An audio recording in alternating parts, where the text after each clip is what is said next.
Presiden Prabowo dengarkan mimpi besar siswa SMPN 111.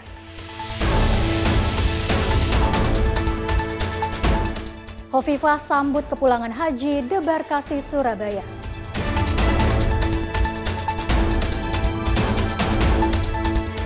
Mantan istri dalangi pembunuhan WNA Korea di Bekasi.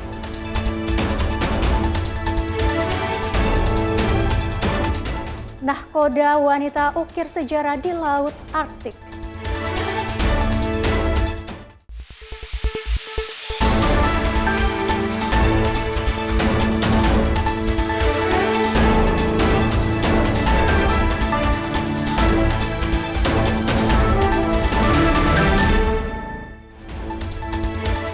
Halo pemirsa, apa kabar Anda hari ini? Ruang redaksi kembali hadir menemani Anda dengan sejumlah informasi menarik yang sudah kami rangkum untuk menemani Anda. Bersama saya Dea Mulya, inilah Ruang Redaksi selengkapnya.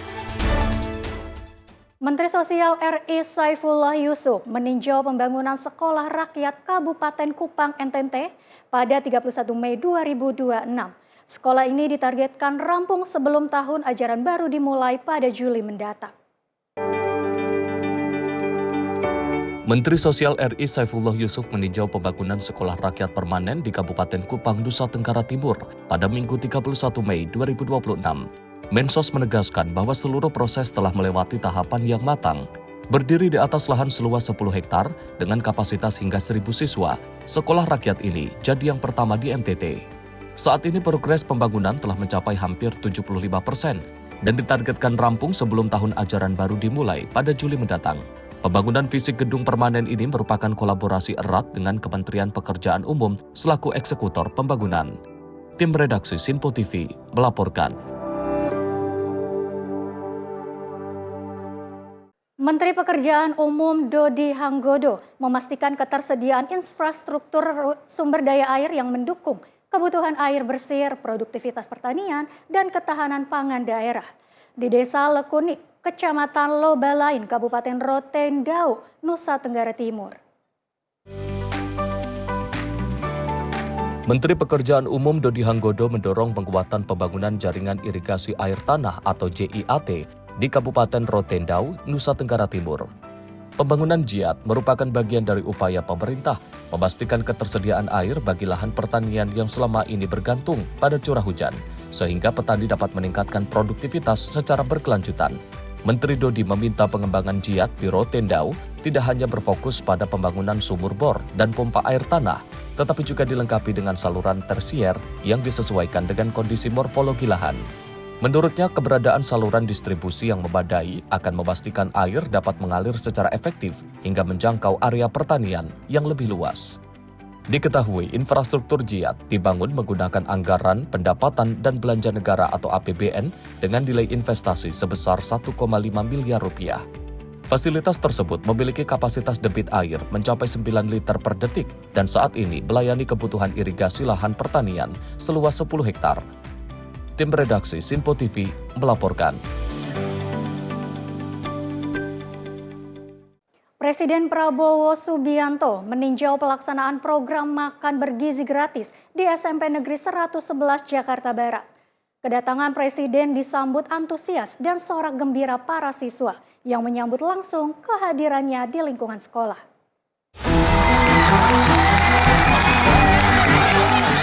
Kunjungan Presiden Prabowo Subianto ke SMP Negeri 111 Jakarta Barat pada Selasa 2 Juni disambut antusias oleh para siswa dan guru. Kehadiran kepala negara tersebut dalam rangka meninjau langsung pelaksanaan program makan bergizi gratis yang tengah berjalan di sekolah tersebut. Saat berkeliling meninjau ruang kelas, Presiden Prabowo menyapa para pelajar dan melihat langsung proses pembagian makan bergizi. Presiden juga sempat berdialog dengan siswa mengenai menu yang disajikan. Ketika ditanya soal rasa makanan, para murid serempak menjawab bahwa hidangan yang mereka terima terasa enak.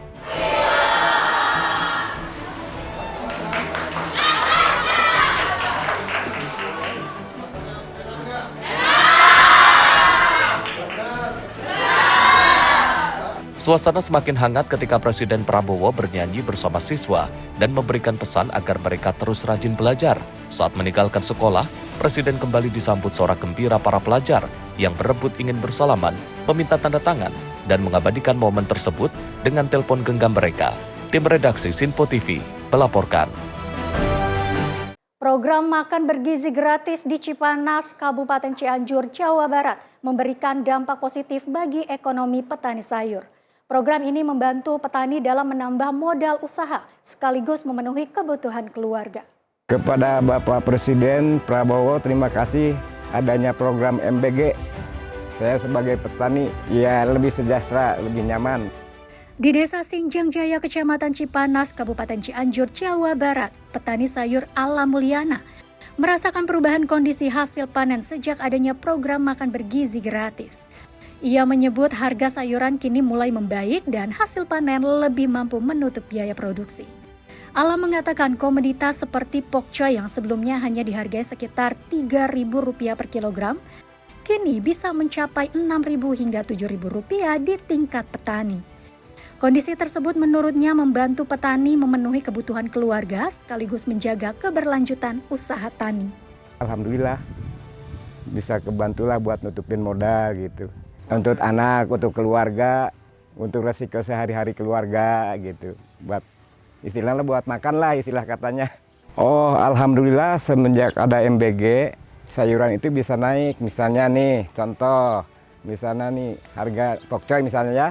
Harga pokcoy 3.000, kalau semenjak ada MBG bisa naik, bisa 6.000, bisa 7.000 di kebun, di petani gitu. Jadi istilah bagus lah. Hal serupa juga dirasakan petani Deden yang telah 25 tahun bertani. Ia menilai MBG membawa dampak positif karena penghasilan meningkat dan kebutuhan rumah tangga hingga biaya pendidikan anak lebih terbantu. Sehingga petani kini mulai merasakan harapan baru. Ya buat keluarga, buat anak, buat itu biaya sekolah anak. Jadi alhamdulillah ada MBG membantu. Sekarang sayuran lagi naik, pada naik kemarin kan rugi terus. Berterima kasih pada Bapak Presiden cukup membantu lah dalam ini kepetanian Indonesia. Tim redaksi Sinpo TV melaporkan. Kementerian Perindustrian terus mendorong peningkatan kapasitas industri pengolahan susu guna memenuhi kebutuhan program makan bergizi gratis tahun 2026. Pemerintah menilai peringatan Hari Susu Nusantara 2026 menjadi momentum untuk mendorong peningkatan konsumsi susu sekaligus penguatan industri susu nasional dari hulu hingga hilir. Kementerian Perindustrian mendorong peningkatan kapasitas industri pengolahan susu untuk mendukung pelaksanaan program makan bergizi gratis atau MBG pada tahun 2026. Berdasarkan perhitungan pemerintah, kebutuhan susu untuk program MBG tahun depan diperkirakan mencapai 4,8 miliar kemasan ukuran 115 hingga 125 ml. Sementara itu kapasitas industri pengolahan susu nasional saat ini baru mencapai 2,39 miliar kemasan atau sekitar 49,7% dari total kebutuhan.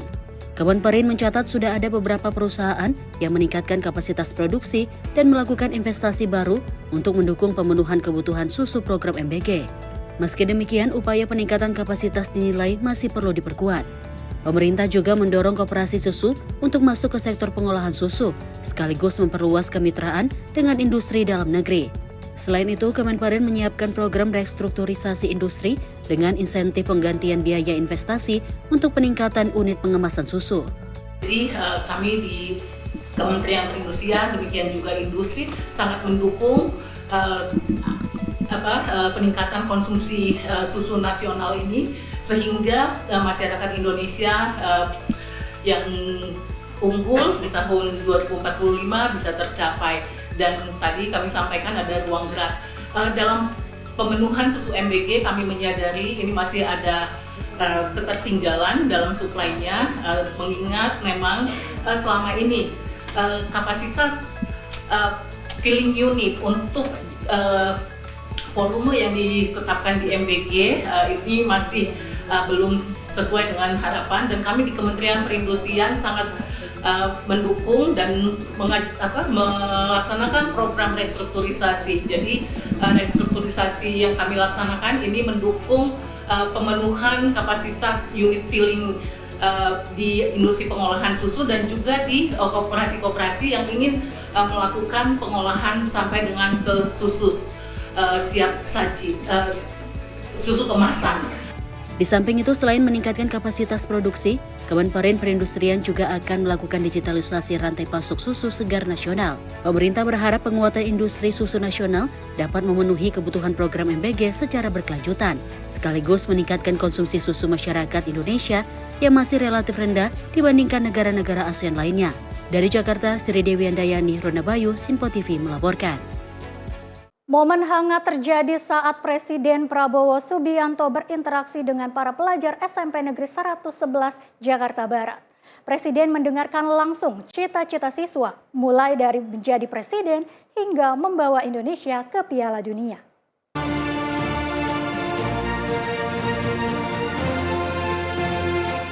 Momen menarik mewarnai kunjungan Presiden Prabowo Subianto saat meninjau pelaksanaan program makan bergizi gratis di SMP Negeri 111 Palmera, Jakarta Barat, Selasa 2 Juni 2026. Dalam kesempatan tersebut, Presiden Prabowo berinteraksi langsung dengan para siswa dan menanyakan cita-cita mereka. Seorang pelajar dengan penuh percaya diri mengaku ingin menjadi presiden seperti Prabowo. Mendengar jawaban itu, Presiden Prabowo tersenyum dan memberikan pesan singkat agar sang siswa terus giat belajar untuk meraih impiannya. Sejumlah siswa lainnya mengungkapkan cita-cita menjadi pemain sepak bola. Presiden Prabowo pun menyemangati mereka untuk terus berlatih dan berprestasi, serta berpesan untuk membawa Indonesia ke Piala Dunia. Seruan tersebut langsung disambut antusias oleh para pelajar. Saya menjadi bapak, Pak.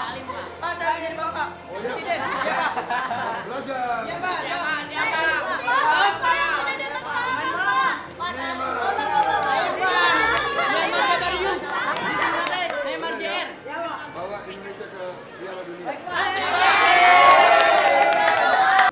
Tim redaksi Sinpo TV melaporkan.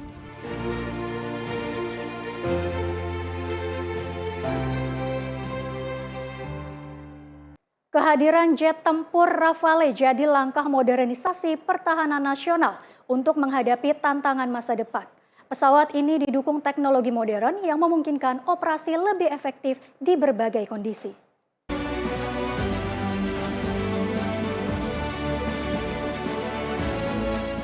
Di tengah perkembangan teknologi dan dinamika keamanan global, kesiapan menjaga kedaulatan udara menjadi bagian penting dalam melindungi bangsa. Untuk itu, kehadiran jet tempur Rafale jadi langkah modernisasi pertahanan nasional untuk menghadapi tantangan masa depan. Rafale sendiri merupakan pesawat tempur multi-role modern dengan berbagai fungsi, mulai dari pengawasan udara, pertahanan, hingga mendukung operasi strategis lainnya. Pesawat ini juga didukung teknologi modern yang memungkinkan operasi lebih efektif di berbagai kondisi. Juru bicara Kementerian Pertahanan Riko Ricardo Sirait menjelaskan bahwa kerjasama pengadaan alutsista modern juga membuka peluang transfer of teknologi, peningkatan kapasitas SDM, serta penguatan industri pertahanan dalam negeri. Hal ini dinilai menjadi langkah penting untuk mendorong kemandirian pembangunan dan pemeliharaan alutsista nasional di masa depan. Modernisasi pertahanan adalah langkah bersama menuju Indonesia yang lebih aman, lebih kuat, dan lebih siap menghadapi masa depan. Modernisasi pertahanan untuk Indonesia yang aman dan kuat. Lebih lanjut disampaikan bahwa pertahanan yang modern akan memperkuat kepercayaan dunia internasional terhadap bangsa Indonesia, serta memastikan bangsa ini lebih siap menghadapi tantangan zaman dan ancaman di masa depan. Tim redaksi Sinpo TV melaporkan.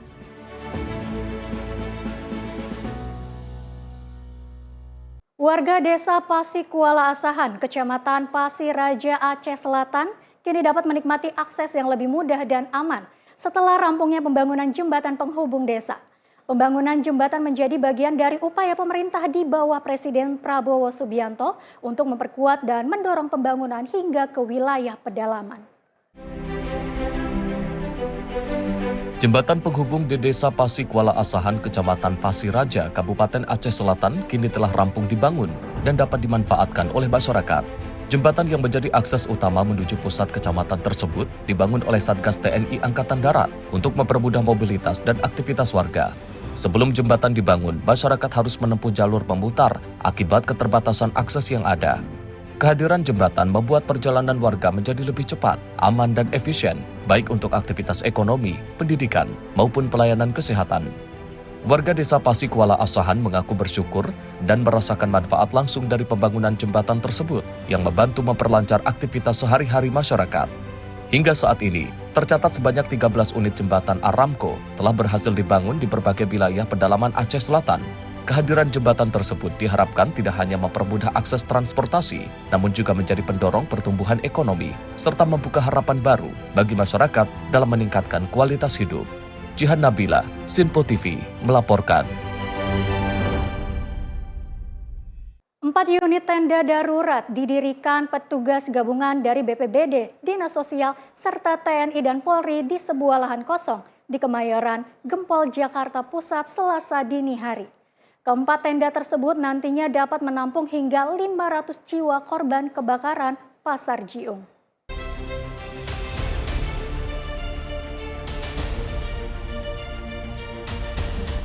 Pasca pemadaman kebakaran hebat yang melanda kawasan Pasar Jiung, Kemayoran, Jakarta Pusat, petugas gabungan dari BPBD, Dinas Sosial, TNI, dan Polri dini hari tadi langsung bergerak cepat mendirikan tenda darurat.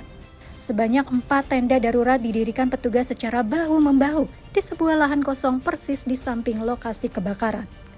4 unit tenda berukuran besar itu nantinya dapat menampung sekitar 500 jiwa yang telah kehilangan tempat tinggal.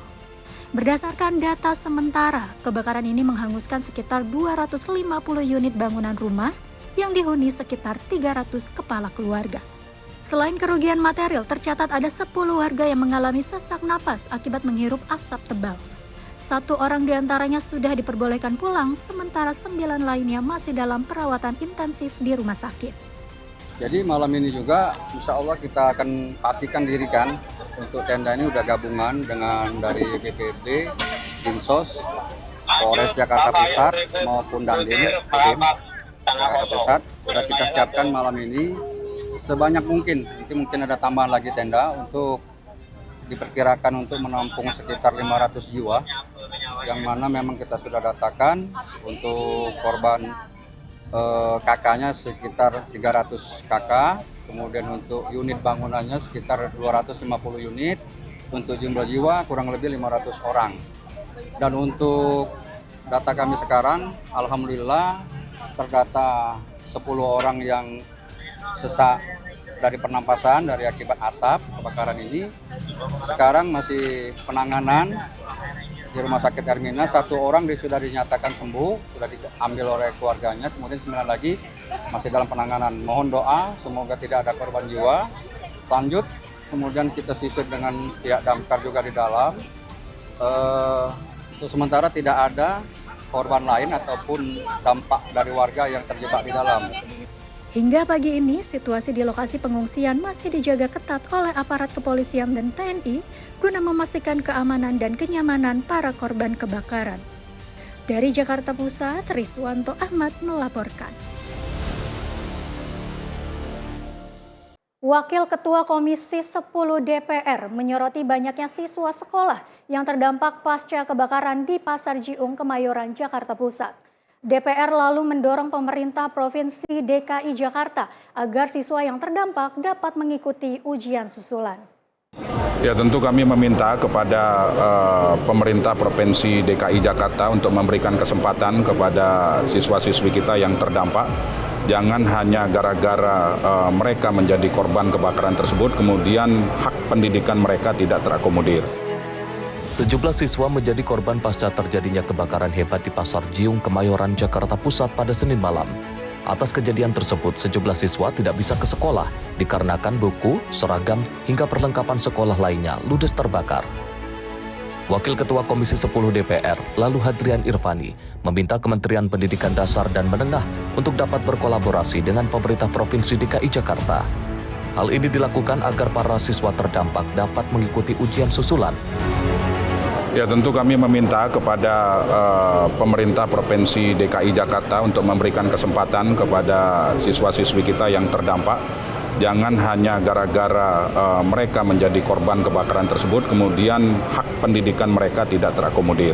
Silakan ajukan kepada Kementerian Pendidikan Dasar dan Menengah untuk melaksanakan ujian ulang khusus bagi siswa-siswi kita yang terdampak kebakaran tersebut. Kami juga nanti akan meminta kepada Menteri Pendidikan Dasar dan Menengah untuk memperhatikan ini dan berkolaborasi bersinergi dengan Pemprov DKI Jakarta khususnya Dinas Pendidikan untuk menuntaskan anak-anak kita yang hari ini terdampak atau korban dari bencana kebakaran tersebut. Dari Jakarta, Fahrizal Ahmad Amin, Sinpo TV, melaporkan.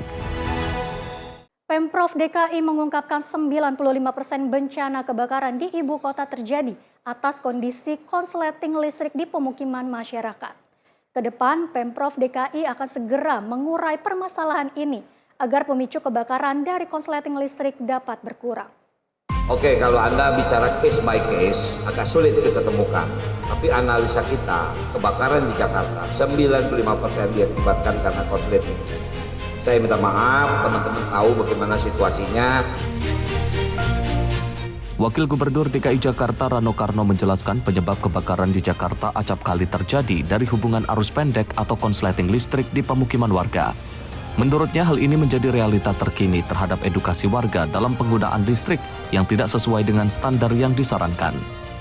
Hal ini disampaikan Bang Dul saat meninjau kondisi pasca kebakaran di Pasar Jiung Kemayoran, Jakarta Pusat Selasa siang. Oke, kalau Anda bicara case by case, agak sulit kita temukan. Tapi analisa kita, kebakaran di Jakarta 95% diakibatkan karena konsleting. Saya minta maaf, teman-teman tahu bagaimana situasinya. Kadang-kadang dalam rumah seperti ini ada satu stop kontak, dicolok 10 charger HP. Kemudian belum buat kompor segala macam, akibatnya inilah terjadi panas. Nah, itu realita yang kita dapatkan.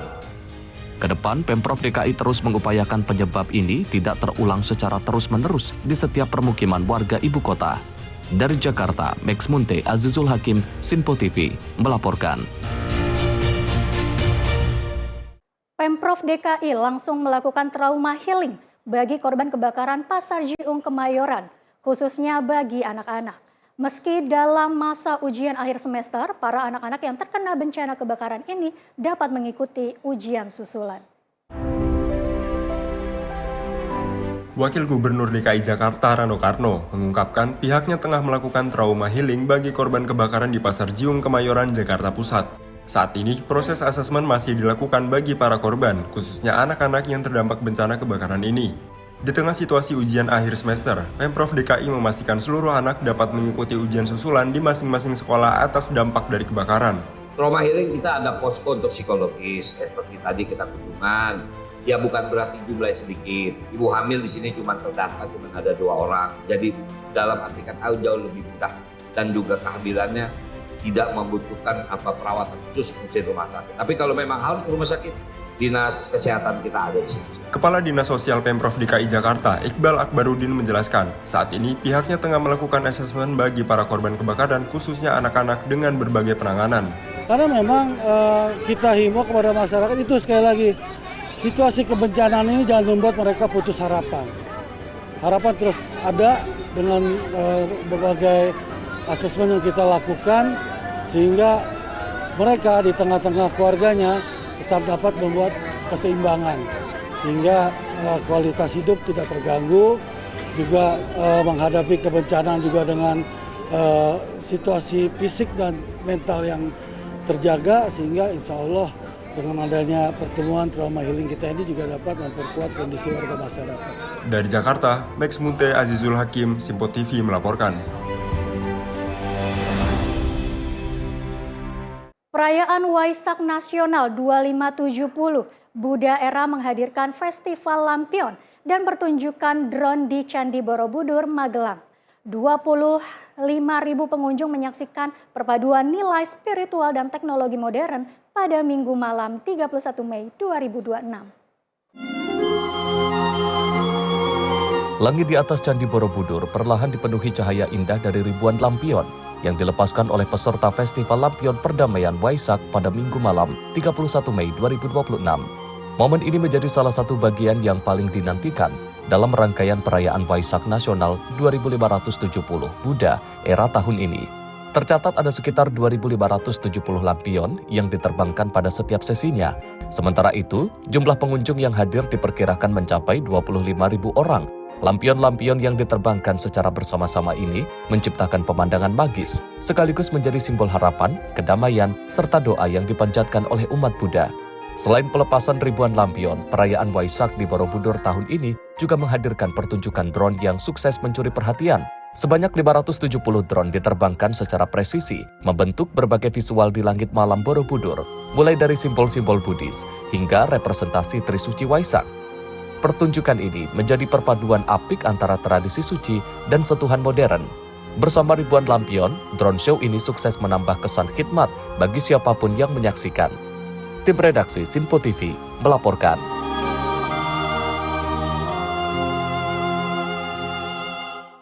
Usai jeda berikut kami akan kembali, tetaplah di Sinpo TV.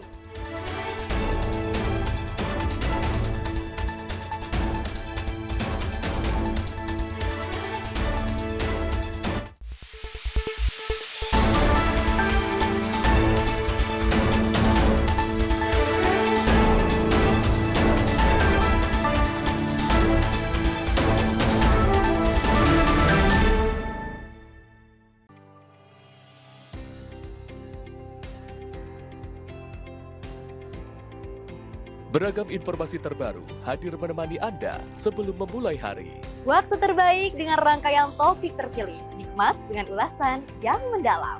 Mengangkat isu yang tengah menjadi pembicaraan paling hangat, agar pagi Anda lebih semangat. Jadi pastikan pagi hari Anda lebih bermakna bersama rangkaian berita yang telah kami rangkum untuk Anda. Sembarakan pagi Anda bersama Menyapa Indonesia Pagi. Setiap Senin hingga Jumat pukul 5 pagi. Hanya di Sinpo TV.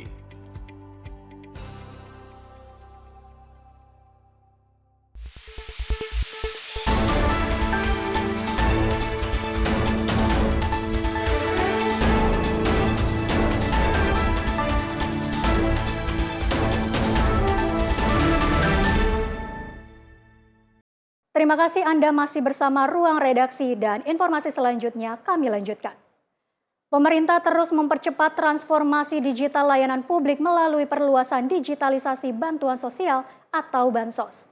Mulai Juni 2026, program ini akan diuji coba secara bertahap di 42 kabupaten dan kota untuk memastikan penyaluran bantuan lebih tepat sasaran dan transparan.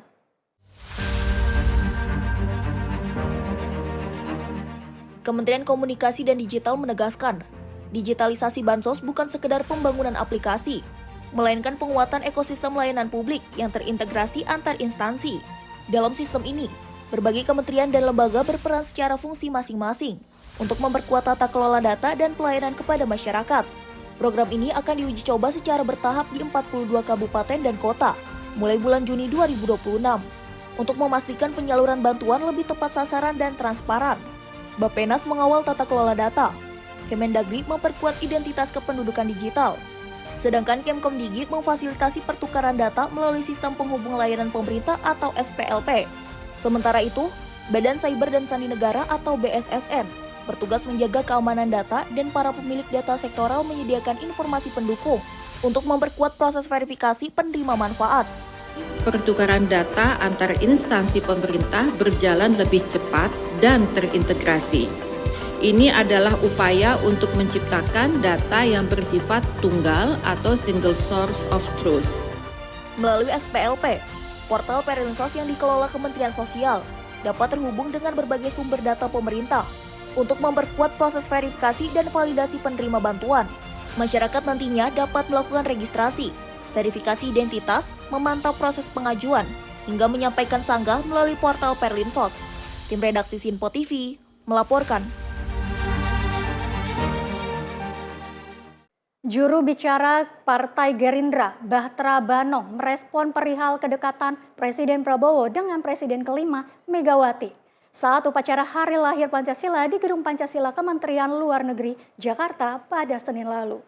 Bahtera menilai keduanya menunjukkan sikap yang guyup sebagai pemimpin bangsa, terlebih di tengah situasi geopolitik yang tidak pasti.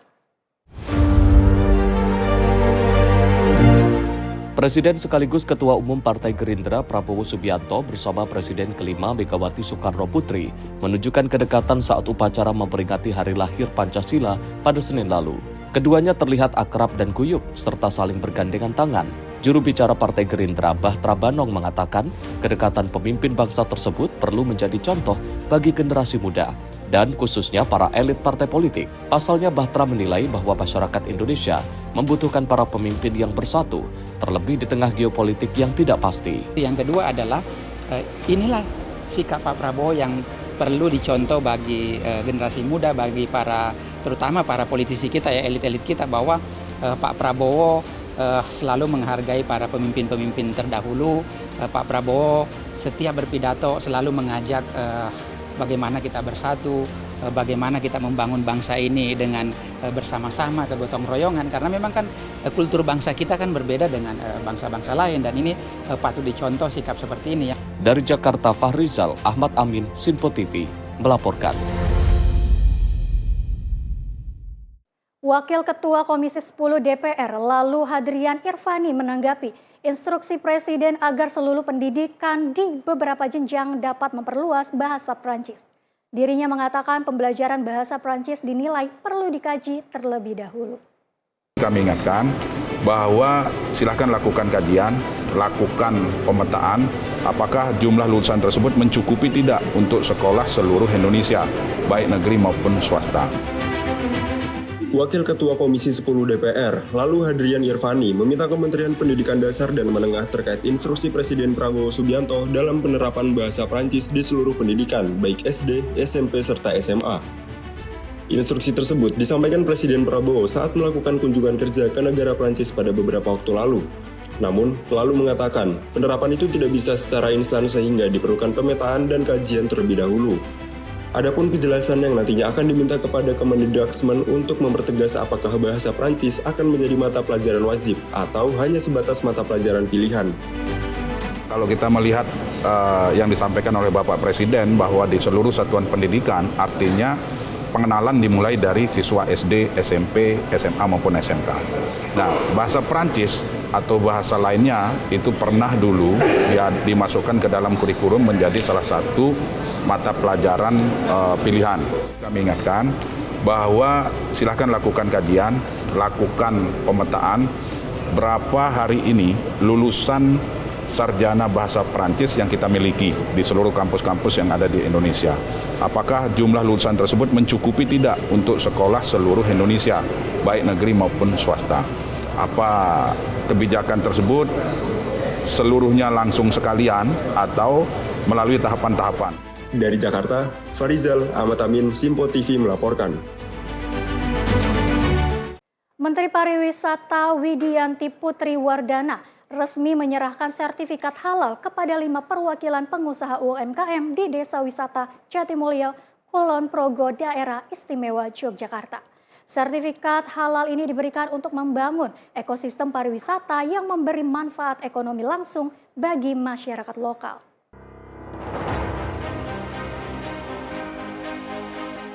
Menteri Pariwisata Widianti Putri Wardana menyerahkan sertifikat halal kepada 5 perwakilan pengusaha UMKM di Desa Wisata Jatimulyo, Kulon Progo, Daerah Istimewa Yogyakarta pada Minggu 31 Mei 2026. Langkah ini merupakan bagian dari upaya strategis memperkuat ekosistem pariwisata halal yang berkualitas, inklusif, dan berkelanjutan di Indonesia.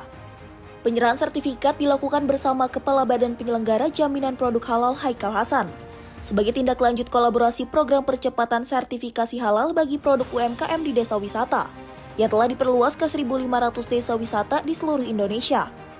Hingga 30 Mei 2026, Desa Wisata Jatimulyo yang merupakan juara 1 kategori Desa Wisata Maju pada ADWI 2024 ini berhasil mencatatkan 123 pengusaha UMKM dan 139 produk bersertifikat halal. Dengan begitu, Menpar Widianti memberi sertifikasi halal agar memberi nilai tambah nyata untuk meningkatkan kepercayaan, kenyamanan, dan kualitas layanan bagi wisatawan domestik maupun mancanegara. Tim redaksi Sinpo TV melaporkan.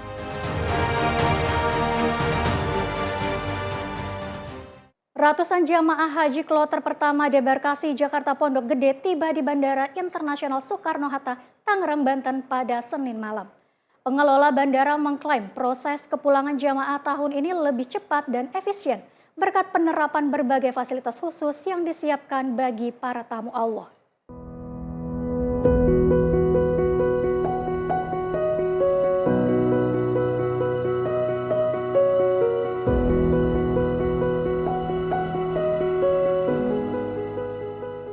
Sebanyak 391 jamaah haji yang tergabung dalam kloter pertama debarkasi Pondok Gede tiba di Bandara Soekarno-Hatta menggunakan pesawat Garuda Indonesia dari Jeddah.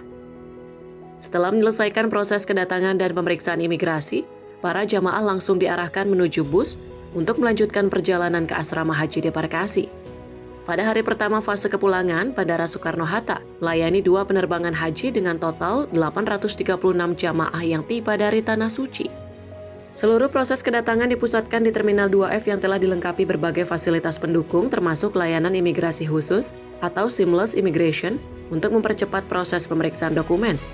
Pihak bandara menyebut persiapan telah dilakukan secara menyeluruh agar proses kepulangan jamaah berlangsung aman, nyaman, dan lancar. Selama periode 1 hingga 30 Juni 2026, Bandara Soekarno-Hatta dijadwalkan melayani kepulangan 34.893 jamaah haji yang tergabung dalam 84 kelompok terbang dari Tanah Suci.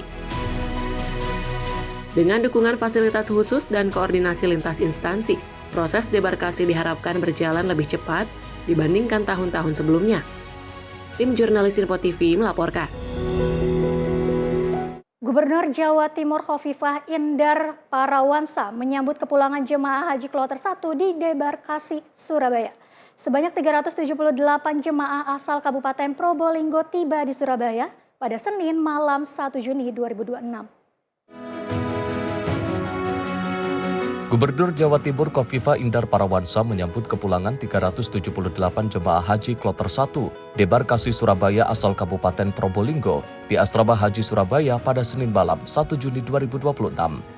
Setibanya di Asrama Haji Surabaya, para jemaah haji terlebih dahulu melakukan immigration seamless proses koridor gate dari imigrasi yang dilanjutkan cek suhu tubuh atau thermal scanner dari Kementerian Kesehatan. Atas kedatangan kloter 1 tersebut, Khofifah bersyukur para jemaah haji pulang ke Indonesia dalam keadaan sehat dan selamat sesudah menunaikan seluruh rangkaian ibadah haji. Khofifah juga mendoakan supaya seluruh ibadah yang dilaksanakan para jemaah diterima oleh Allah Subhanahu wa Ta'ala serta membawa keberkahan bagi keluarga dan masyarakat. Tim redaksi Sinpo TV melaporkan. Menteri Haji dan Umroh RI Muhammad Irfan Yusuf melakukan audiensi bersama para user haji khusus pada operasional haji tahun 2026 di kantor teknis urusan haji Jeddah pada Minggu 31 Mei 2026. Audiensi tersebut jadi momentum evaluasi pelaksanaan haji khusus untuk perbaikan layanan ke depan. Menteri Haji dan Umroh RI Muhammad Irfan Yusuf bersama Dirjen Pelayanan Haji dan Umroh RI, Direktur Pelayanan Haji Khusus, Direktur Bina Haji Khusus dan Kepala Kantor Teknis Urusan Haji Jeddah melakukan audiensi dengan para user haji khusus pada operasional haji tahun 2026 di Kantor Teknis Urusan Haji Jeddah. Dalam kesempatan itu, Menhaj mendengarkan evaluasi pelaksanaan haji khusus dan harapan-harapan yang diinginkan para user untuk perbaikan layanan ke depannya. Dalam momen itu pun, Menhaj menyampaikan terima kasih kepada para user haji khusus yang telah melayani jemaah dengan baik. Diharapkan melalui pertemuan tersebut, koordinasi bisa berjalan dengan baik dan terus ditingkatkan untuk pelayanan ke depan. Tim redaksi Simpo TV melaporkan. Tak hanya air zam-zam atau kurma, musim haji 2026 juga diramaikan sebuah fenomena unik di kalangan jamaah haji Indonesia. Boneka berbentuk unta mendadak menjadi oleh-oleh paling diburu dan menjadi favorit untuk dibawa pulang ke tanah air.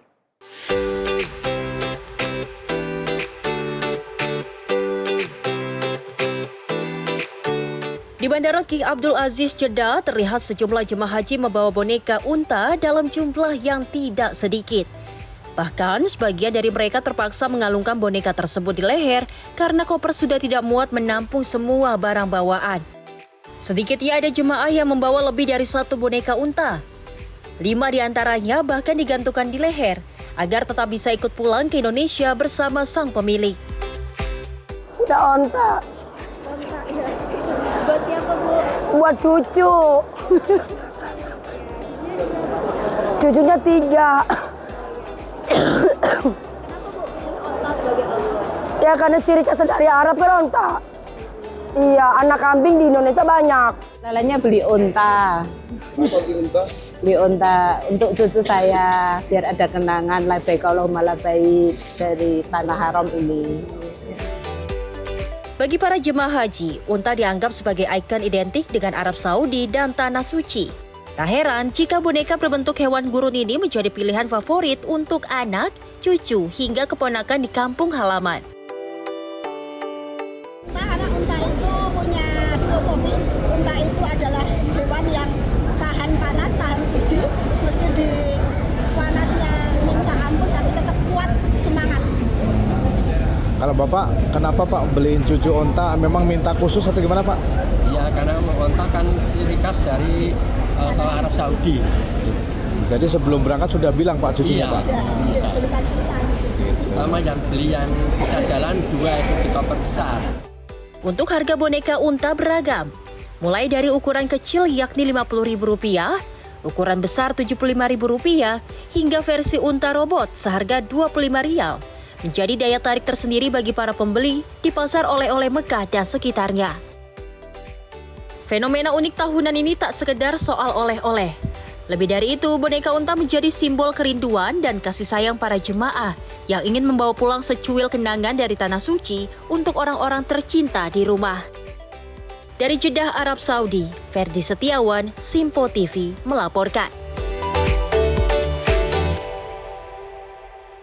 Pemerintah mengingatkan jamaah haji Indonesia yang akan kembali ke tanah air agar mematuhi aturan penerbangan, termasuk larangan membawa air zam-zam di dalam koper bagasi maupun koper kabin. Juru bicara Kementerian Haji dan Umroh menyebut larangan diberlakukan untuk menjaga kelancaran proses pemeriksaan bagasi saat di bandara. Masukkan air zam-zam ke dalam koper bagasi maupun koper kabin merupakan pelanggaran terhadap aturan penerbangan dan dapat mengganggu kelancaran proses pemeriksaan barang di bandara. Kementerian Haji dan Umroh menegaskan, jemaah tidak diperkenankan memasukkan air zam-zam ke dalam koper saat proses kepulangan dari Arab Saudi. Pemerintah menyebut, tindakan tersebut melanggar aturan penerbangan dan berpotensi menghambat pemeriksaan bagasi di bandara. Petugas bandara bahkan dapat membuka paksa koper yang kedapatan menyimpan air zam-zam, sehingga jamaah diminta mematuhi aturan yang telah ditetapkan selama proses pemulangan. Masukkan air zam-zam ke dalam koper bagasi maupun koper kabin merupakan pelanggaran terhadap aturan penerbangan dan dapat mengganggu kelancaran proses pemeriksaan barang di bandara. Hal ini juga berpotensi tentunya menyebabkan pembongkaran koper, keterlambatan proses bagasi, serta nanti menghambat kelancaran kepulangan jemaah lainnya. Karena itu, sekali lagi kami meminta kepada seluruh petugas, baik itu ketua kloter, ketua rombongan, ketua regu, untuk kemudian saling mengingatkan dan memastikan tidak ada air zam-zam yang dimasukkan ke dalam koper dalam bentuk apapun. Pemerintah memastikan setiap jemaah haji Indonesia akan menerima 1 galon air zam-zam berisi 5 liter setibanya di debarkasi di tanah air. Pemerintah juga mengimbau jemaah untuk menyiapkan barang bawaan dengan baik, mengikuti jadwal pergerakan yang telah ditetapkan, serta memastikan dokumen penting, obat-obatan pribadi, dan kebutuhan perjalanan tersimpan dengan aman dan mudah dijangkau. Tim redaksi Simpo TV melaporkan. Seorang jemaah haji lansia asal Yogyakarta, Mbah Sarjo, mengapresiasi layanan petugas haji di Tanah Suci. Meski sempat tumbang saat beribadah di Arafah, pria penyandang tunanetra tersebut mampu menyelesaikan seluruh rangkaian ibadah haji dan pulang dengan membawa oleh-oleh sederhana namun penuh makna untuk keluarga.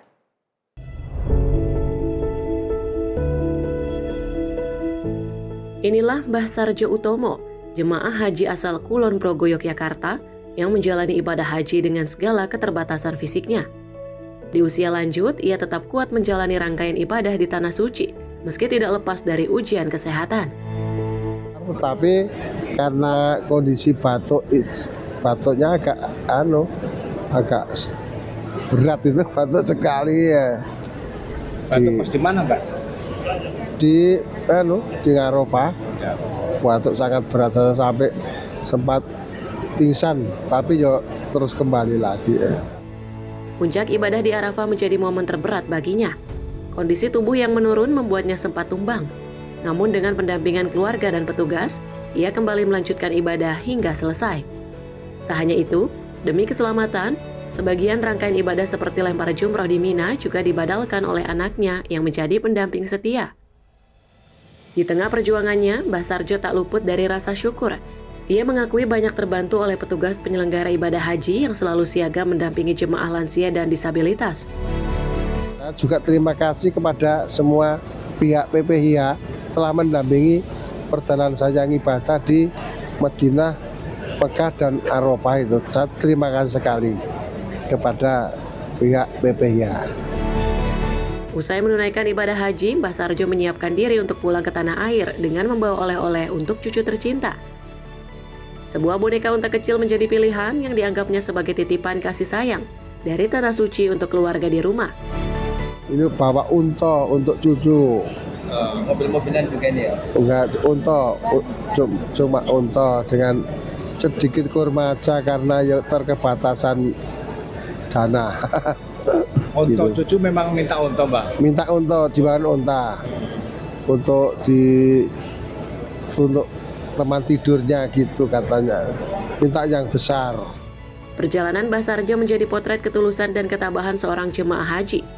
Di balik segala ujian, terdapat doa, harapan, dan cinta keluarga yang tak pernah putus.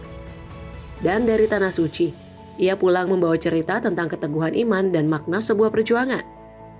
Dari Jeddah Arab Saudi, Ferdi Setiawan, Sinpo TV, Media Center Haji 2026.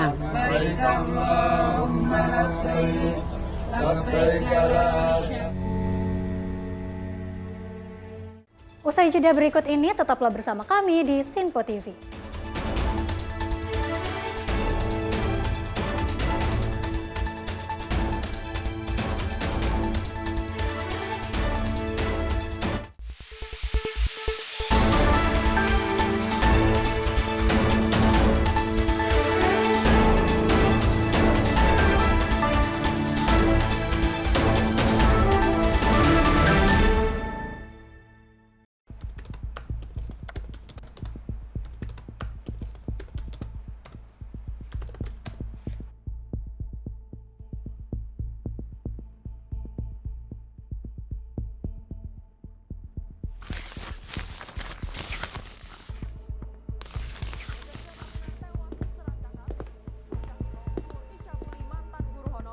Viral maling bobol rumah di siang hari.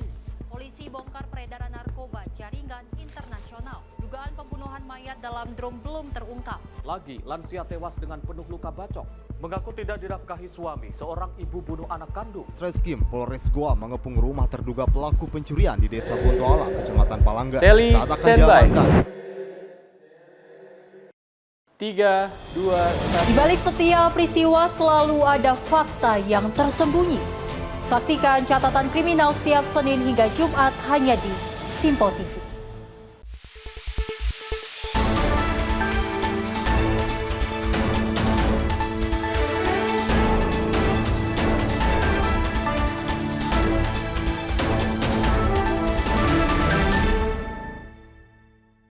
Pemirsa, Anda masih bersama Ruang Redaksi dan akan kami lanjutkan informasi berikutnya. Tim Resmob Satreskrim Polres Metro Bekasi melakukan penangkapan terhadap eksekutor pembunuhan warga negara asing asal Korea Selatan di Tambun Selatan, Kabupaten Bekasi, Jawa Barat. Usai mengeksekusi korban, tersangka HW diketahui mendapat uang imbalan sebesar 139 juta rupiah dari tersangka utama SJ yang merupakan mantan istri korban.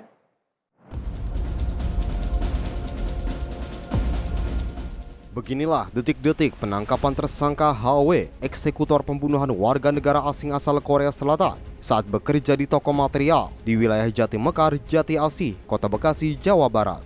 Tersangka tidak berkutik saat petugas mendatangi lokasi dan mengakui telah melakukan pembunuhan. Kepolisian juga berhasil mengamankan tersangka SJ yang merupakan mantan istri korban dan berperan sebagai otak pembunuhan. Sedangkan HW bertindak sebagai eksekutor yang menghabisi nyawa korban. Berdasarkan hasil pemeriksaan dan pengakuan tersangka, pembunuhan dilakukan karena pelaku SJ menyimpan rasa sakit hati terhadap korban. Selain itu, sang mantan istri juga memiliki motif untuk menguasai harta benda milik korban. Rencana pembunuhan tersebut telah disusun dan dipersiapkan selama 6 bulan sebelum akhirnya dieksekusi. HW selaku eksekutor mendapat upah dari SJ sebesar 139 juta rupiah. Korban meninggal dunia dengan sejumlah luka tusuk di bagian perut serta luka berat akibat hantaman benda tumpul di bagian kepala. Usai menghabisi nyawa korban, kedua pelaku sempat berupaya menghilangkan barang bukti untuk mengaburkan penyelidikan. Namun, upaya tersebut gagal setelah penyidik berhasil mengungkap jejak kejahatan dan menangkap keduanya. Penangkapan terhadap saudari SJ itu pertama kita amankan. Kemudian setelah itu dia menyampaikan bahwa eksekutornya adalah saudara HW, di mana saudara HW pada waktu itu penangkapan berada di rumahnya, sedang bekerja seperti biasa. Kemudian dia bekerja di sana sebagai di toko bangunan milik keluarganya. Pelaku ini sempat terpantau CCTV di sekitar lokasi nggak, Dan? Ya, sempat terpantau CCTV. Jadi pelaku ini eksekutor sempat terlihat melewati beberapa CCTV menuju kepada rumah korban. Dan itu kalau dari ini kan kedatangan itu kan dibuka pintunya, pagarnya sama anaknya, Dan. Maksud kedatangannya apa tuh, Dan? Bertamu atau gimana, Dan?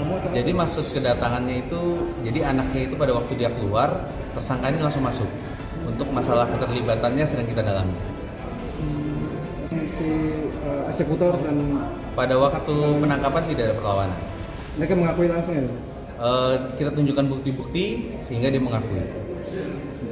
Oke. Untuk barang bukti lengkap semua, Dan, yang diamankan dari kepolisian? Barang bukti beberapa sudah kita amankan, kemudian yang dibuang di Kalimalang sedang kita lakukan pencarian. Pisau aja berarti, tinggal pisau aja? Ya, betul.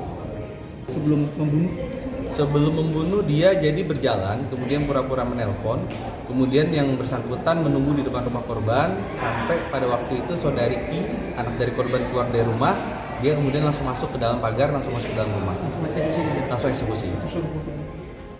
Atas perbuatannya, tersangka terancam pasal 459 dan 458 dengan ancaman penjara seumur hidup atau 20 tahun penjara. Dari Bekasi, Simpo TV melaporkan. Kepolisian Metro Bekasi berhasil mengungkap kasus kematian warga negara asing asal Korea Selatan berinisial BCS di Kabupaten Bekasi, Jawa Barat. Tersangka merupakan mantan istri korban yang diduga ingin menguasai harta benda korban. Dalam melancarkan aksinya, tersangka menyewa eksekutor dengan bayaran sebesar 139 juta rupiah.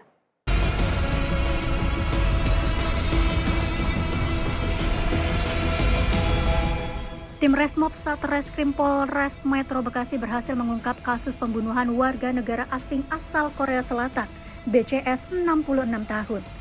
Korban ditemukan tewas di Kampung Buaran, Tambun Selatan, Kabupaten Bekasi, Jawa Barat. Dalam pengungkapan kasus ini, petugas mengamankan seorang perempuan berinisial SJ yang merupakan mantan istri korban. SJ, mantan istri korban, diduga menjadi dalang di balik pembunuhan dengan motif ingin menguasai harta benda milik korban.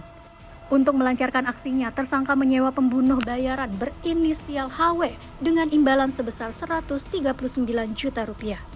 Eksekutor menghabisi nyawa korban dengan cara menusuk menggunakan senjata tajam jenis pisau dapur, serta memukul korban menggunakan barbel. Peristiwa terjadi saat korban berada di ruang makan. Akibat serangan tersebut, korban tewas di tempat dengan luka parah.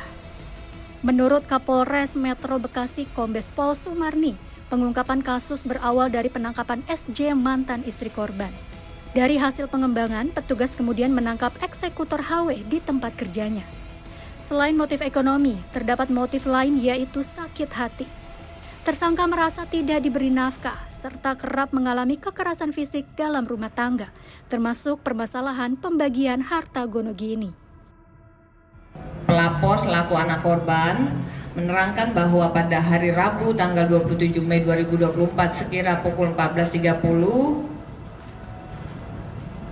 pelapor kembali ke rumah dan melihat ruangan dalam keadaan mati lampu dan hanya ruang makan saja yang menyala lampunya. Kemudian pelapor memanggil korban, namun tidak ada respon sama sekali. Kemudian pelapor melihat korban sudah dalam keadaan tertelungkup bersimbah darah, berada di ruang makan.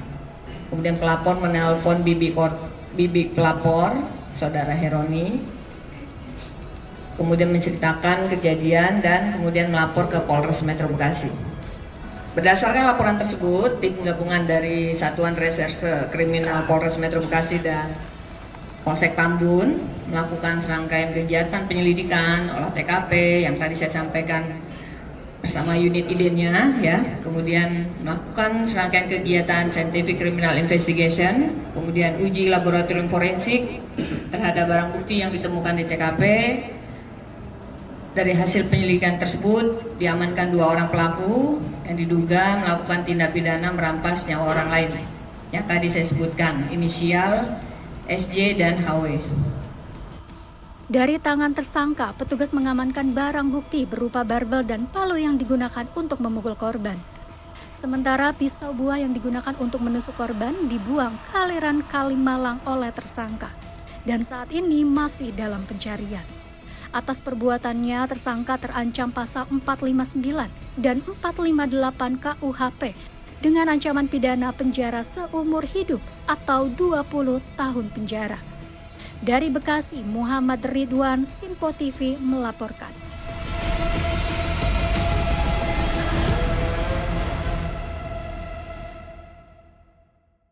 Kesal lantaran tak diturunkan dari sepeda motor saat berboncengan usai pesta miras. Seorang pemuda tewas di tangan rekannya sendiri. Pelaku berhasil diamankan 2 jam setelah kejadian oleh aparat kepolisian. Nah, ambulan lah secepatnya lah. Ambulan. Seorang pria bernama Hendra ditemukan tewas tergeletak di pinggir jalan. Masyarakat setempat sempat menduga penemuan jasad korban merupakan korban kecelakaan lalu lintas lantaran sepeda motor korban tergeletak tak jauh dari tubuhnya. Korban pun langsung dievakuasi oleh relawan ambulans ke rumah sakit terdekat. Namun di rumah sakit ditemukan kejanggalan pada luka korban. Pihak rumah sakit melihat adanya luka terbuka berupa lubang menganga di leher korban dan masih mengeluarkan darah. Selanjutnya, polisi langsung melakukan penyelidikan terkait kasus ini dan tak butuh waktu lama, pelaku berhasil ditangkap di sebuah gubuk. Pelaku diketahui bernama Ahmad, 59 tahun, yang merupakan rekan pesta miras korban. Dari pengakuan pelaku, ia nekat menghabisi nyawa rekannya lantaran kesal tak diturunkan dari motor saat berboncengan berdua. Pelaku selanjutnya memukul pundak korban hingga korban terjatuh, lalu menusuk korban dengan menggunakan besi di bagian leher. Nah, ada laporan bahwa telah terjadi laka lantas. Kemudian sampai di IGD dilakukan pengecekan oleh dokter IGD. Dari dokter IGD ditemukan adanya temuan yang tidak wajar, yaitu terdapat lubang di leher sebelah kanan dengan kedalaman hampir 20 cm. Kita berhasil mengamankan seorang pelaku berinisial MA alias Ahmad, baru mengkonsumsi alkohol ya dari tempat mereka kumpul.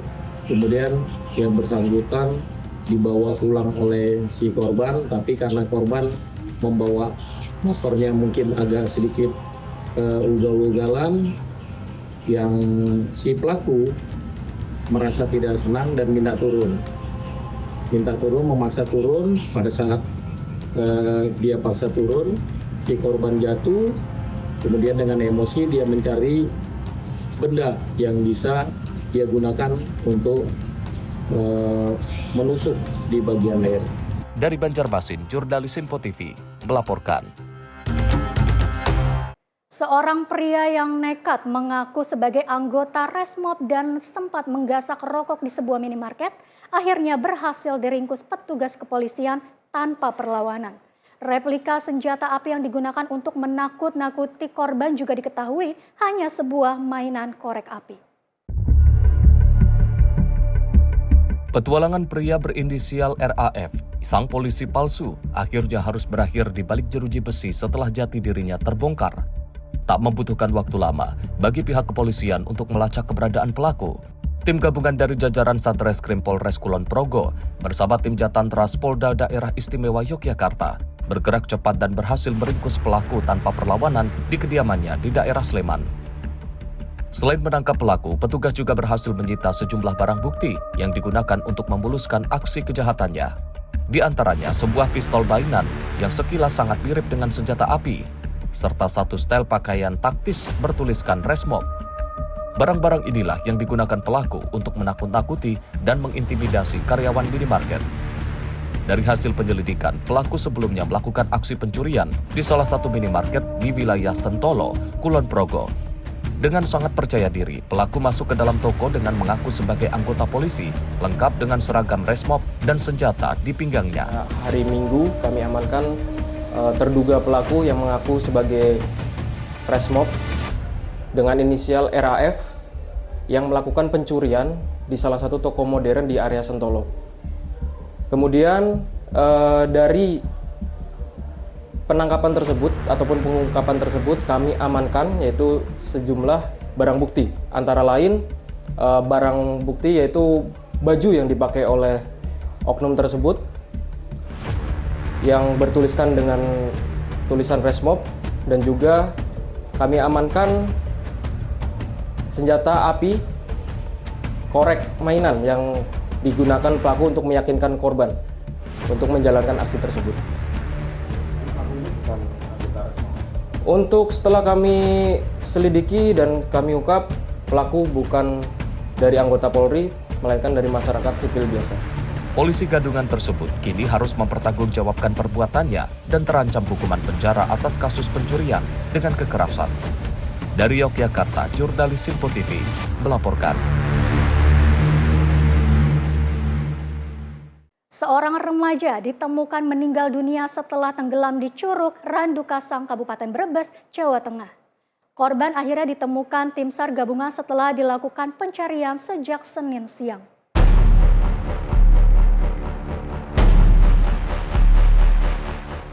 Insiden berawal saat 3 remaja sedang mandi di kawasan Curug Randu Kasang pada Senin 1 Juni 2026, sekitar pukul 11:55 waktu Indonesia Barat. Ketiganya diduga terseret arus dan tenggelam di lokasi wisata air tersebut. 2 orang berhasil dievakuasi oleh warga yang berada di sekitar lokasi kejadian. Sementara 1 orang lainnya dinyatakan hilang dan langsung dilakukan upaya pencarian oleh tim SAR gabungan. Menerima laporan kejadian, tim rescue unit siaga SAR Brebes tiba di lokasi pada pukul 15:17 waktu Indonesia Barat. Petugas kemudian melakukan koordinasi dengan unsur terkait serta melaksanakan asesmen dan pencarian menggunakan metode penyelaman.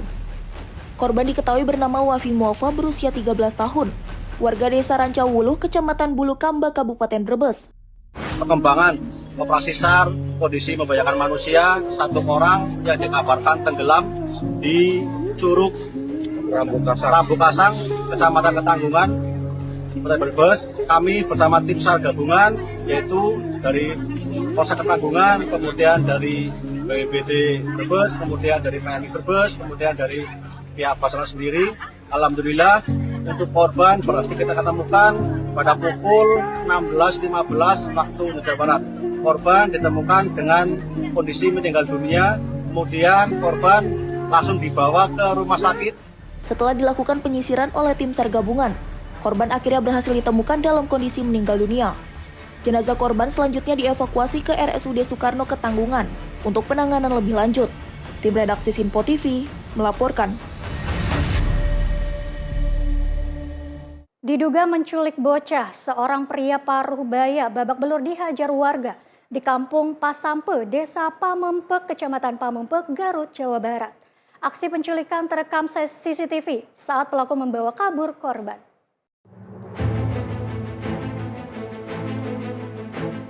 Inilah detik-detik rekaman CCTV yang memperlihatkan dugaan penculikan anak di Kampung Pasampe, Desa Pamempek, Kecamatan Pamempek, Garut, Jawa Barat. Terlihat pria tua menggunakan tongkat membawa seorang bocah SD masuk ke dalam warung warga. Orang tua yang merasa kehilangan anak kemudian melapor ke Polsek setempat pada Minggu 31 Mei 2026. Terduga pelaku penculikan anak ini lalu diketahui warga Kampung Cipanis, Desa Sirna Galih, Kecamatan Cisurupan pada Senin 1 Juni 2026. Terduga pelaku lalu dihajar massa hingga babak belur, kemudian diamankan ke Polres Garut.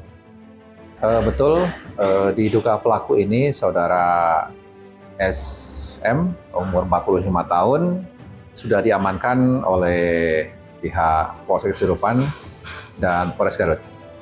Informasinya sempat di masa dulu? Sewaktu patroli Polsek Cisurupan mengadakan patroli, mendapat laporan dari masyarakat bahwa ada diduga pelaku yang sedang dihakimi oleh massa. Kemudian petugas langsung ke lokasi di wilayah Surupan dan diduga pelaku berhasil diamankan. Kalau kondisi anaknya yang diduga diculik? Untuk diduga korban saudara FR 11 tahun ini warga Pamengpek saat ini sudah diamankan dan langsung dibawa ke puskesmas untuk dilakukan pemeriksaan kesehatannya. Dan alhamdulillah anak tersebut dalam keadaan sehat dan langsung diserahkan ke orang tuanya. Kalau hilangnya Pak, kalau hilangnya itu kapan Pak? Hilangnya dilaporkan itu hari Minggu. Oh, hari Minggu kemarin? Iya, betul. Jadi kalau motifnya apa? Motifnya saat ini masih didalami oleh penyidik. Tapi yang pasti yang dituduh melakukan penculikan sudah di Polres? Betul, sudah diamankan di Polres Garut. Korban yang masih berusia 11 tahun ini kemudian diserahkan kembali kepada orang tuanya. Polisi masih memeriksa terduga pelaku di unit Jatan Ras Polres Garut guna mengungkap motif dan latar belakang dugaan penculikan. Dari Garut, Jawa Barat, jurnalis Sinpo TV melaporkan. Dalam pengaruh minuman keras, seorang pria jadi korban penganiayaan di kawasan Tanjung Duren, Kecamatan Grogol, Petamburan, Jakarta Barat. Korban terlibat keributan hebat dengan rekannya sendiri hingga mengalami luka serius.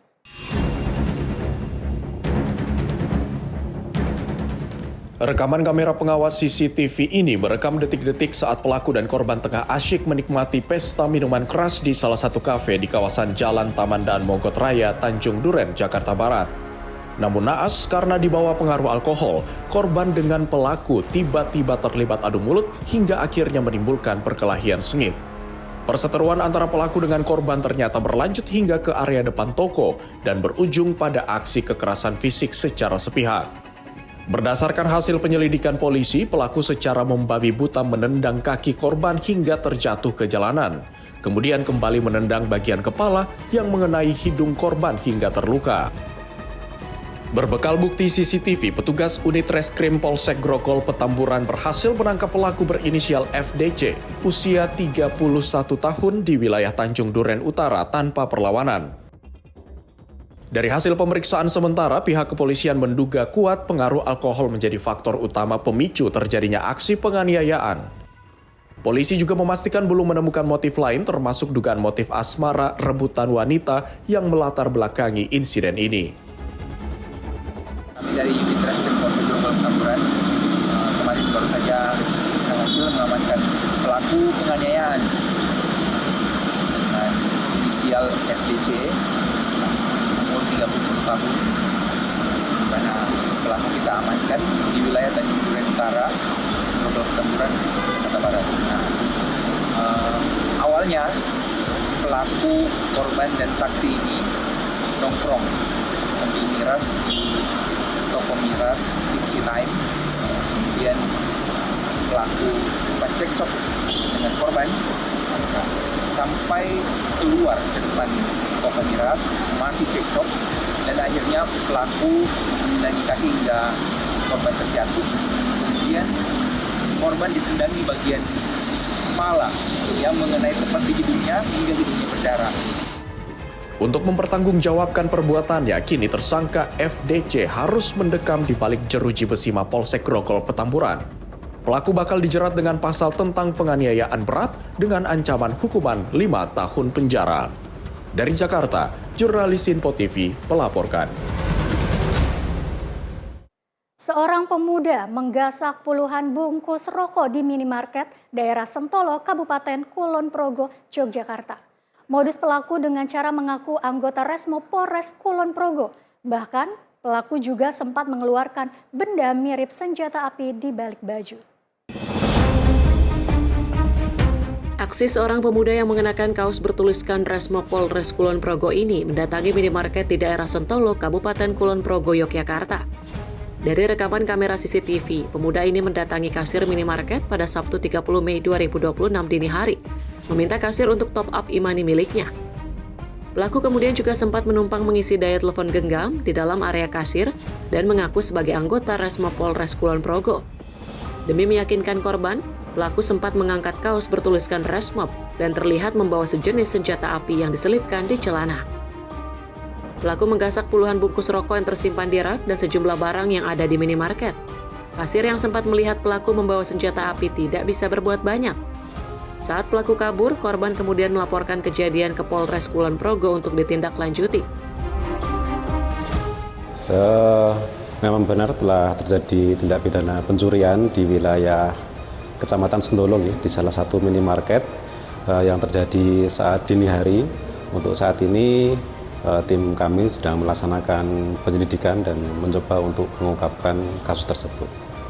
Untuk pelaku berdasarkan bukti ataupun alat yang kami terima, memang benar membawa sejenis yang diduga senjata api. Nah, untuk sementara masih kami dalami dan pelaku ini juga sempat mengaku sebagai anggota Resmob Polres Kulon Progo dan juga dia ini menggunakan kaos yang bertuliskan Resmob. Akibat kejadian ini, puluhan bungkus rokok, uang tunai dan sejumlah barang raib dibawa pelaku. Kasus ini sendiri tengah ditangani Satreskrim Polres Kulon Progo dan memburu pelaku. Dari Kulon Progo, Yogyakarta, jurnalis Info TV melaporkan. Penyidik Satreskrim Polresta Yogyakarta terus mendalami kasus dugaan penganiayaan anak di Daycare LPA, Kecamatan Umbul Harjo, Kota Yogyakarta. Pihak kepolisian memastikan jumlah tersangka dalam kasus ini berpotensi akan bertambah seiring dengan ditemukannya pelanggaran terkait izin operasional lembaga pendidikan.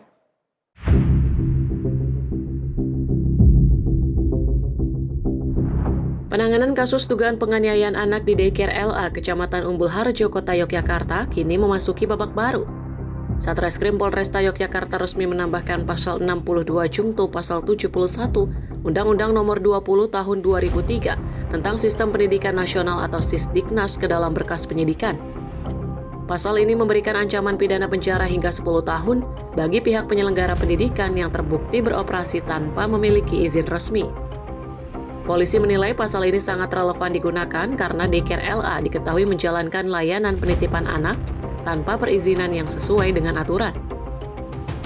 Penerapan pasal Sisdiknas ini juga membuka peluang lebar bagi bertambahnya pihak-pihak yang dapat dimintai pertanggungjawaban pidana. Penyidik kini tengah menelusuri lebih dalam terkait peran masing-masing pihak baik dalam struktur yayasan maupun pengelolaan harian daycare. Mereka sampaikan tadi sudah kita masukkan ke dalam penerapan pasalnya. Salah satunya memang kan tentunya kita semangatnya ini kan semangat memberikan pasal terberat ya, jadi kan gitu kan semangatnya gitu. Juga memang kemarin sudah kita masukkan terkait masalah perizinan di Undang-Undang Pendidikan Nasional, Pendidikan Nasional Sisdiknas, itu yang mana pasal 71 itu ancaman 10 tahun penjara bagi penyelenggara. Makanya mungkin nanti kan kemarin kan saya jelaskan itu dibagi ke dalam 3 klaster kan, baik dari ketua yayasan, kepala sekolah sama pengasuh. Ini nanti tinggal kita cari antara apakah bisa dua-duanya kena, ketua yayasan sama kepala sekolah, nanti tinggal kita carikan ahlinya gitu. Langkah tegas pihak kepolisian ini mendapat dukungan penuh dari tim hukum Peduli Anak Kota Yogyakarta. Mereka menilai penambahan pasal Sisdiknas dapat memperluas jerat hukum terhadap pihak penyelenggara yang selama ini dianggap abal-abal karena tidak memiliki izin operasional. Kami kan soal perkembangannya seperti apa, karena kemarin kami mendengar bahwa memang ada pasal lain ya, penambahan pasal lain dari Undang-Undang Sisdiknas gitu. Jadi pasal 62 Jungto pasal 71 itu ayat 1 semua, ancaman hukumannya 10 tahun, dan kemudian ini menyasarnya kemana? Menyasarnya kepada penyelenggara pendidikan yang tidak berizin. Nah, kebetulan karena memang belum berbadan hukum yayasannya, maka yang bertanggung jawab adalah ketua yayasan gitu. Sehingga nanti ketua yayasannya yang dijadikan tersangka. Hingga saat ini polisi telah memeriksa sebanyak 152 orang saksi. Sementara jumlah tersangka masih bertahan pada angka 13 orang, yang terdiri dari pengurus yayasan, kepala sekolah, hingga pengasuh daycare. Data terbaru mencatat sebanyak 125 orang tua korban telah resmi melaporkan kasus ini kepada pihak kepolisian. Penyidik pun terus mendalami keterlibatan pihak lain termasuk sejumlah nama yang tercatat jelas dalam struktur organisasi yayasan. Dengan adanya penambahan pasal Sisdiknas dan pengembangan penyidikan yang terus bergulir, Pihak kepolisian memastikan penetapan tersangka baru dalam kasus Daycare LA masih sangat mungkin terjadi dalam waktu dekat. Dari Yogyakarta, jurnalis Info TV melaporkan. Warga Kabupaten Pati, Jawa Tengah digegerkan penemuan seorang bayi laki-laki yang diduga baru dilahirkan pada Senin siang 1 Juni 2026. Mirisnya, bayi T ditemukan di dalam tas belanja dalam kondisi hidup dengan tali pusar atau ari-ari yang masih menempel.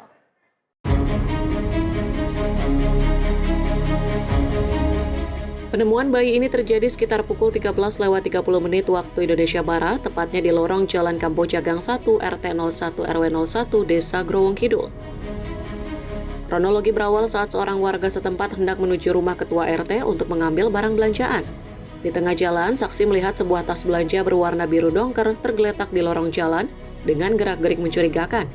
Karena merasa curiga, saksi kemudian memanggil warga lain untuk bersama-sama membuka tas tersebut. Keduanya pun dibuat kaget bukan main saat mendapati seorang bayi laki-laki yang masih bernyawa di dalamnya. Temuan kemudian dilaporkan ke ketua RT dan bidan setempat untuk mendapatkan pertolongan medis pertama. Petugas kepolisian sektor Juwana bersama tim Inafis Satreskrim Polresta Pati melakukan olah TKP, meminta keterangan saksi, serta memulai proses penyelidikan guna mengungkap identitas pelaku. Berdasarkan hasil pemeriksaan tim medis Puskesmas Juwana, bayi laki-laki ini memiliki panjang 50 cm dan berat 3,8 kg. Kondisi sang bayi dinyatakan sehat serta normal dan saat ini masih jalani perawatan intensif di puskesmas setempat. Bagus Maulana, tim redaksi Sinpo TV melaporkan. Pemirsa jangan kemana-mana, usai jeda kami akan kembali. Tetaplah di Sinpo TV.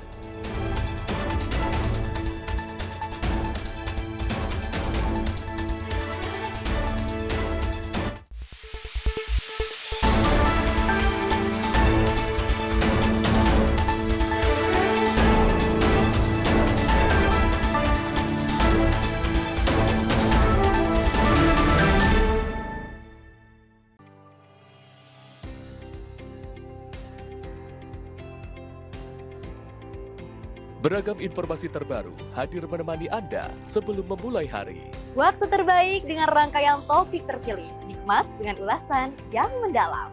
Mengangkat isu yang tengah menjadi pembicaraan paling hangat, agar pagi Anda lebih semangat. Jadi pastikan pagi hari Anda lebih bermakna bersama rangkaian berita yang telah kami rangkum untuk Anda. Sembarakan pagi Anda bersama Menyapa Indonesia Pagi. Setiap Senin hingga Jumat pukul 5 pagi. Hanya di Sinpo TV.